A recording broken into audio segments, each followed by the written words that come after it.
முருகன் கையில் வேல் இருக்கு தெரியுமா? அது முன்வினையை அகற்றிவிடும் புரியுமா?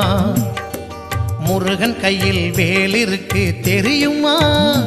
அது முன்வினையை அகற்றிவிடும் புரியுமா?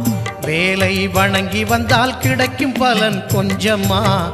தாளை பணிந்து விட்டால் விதியும் நம்மை மிஞ்சுமா?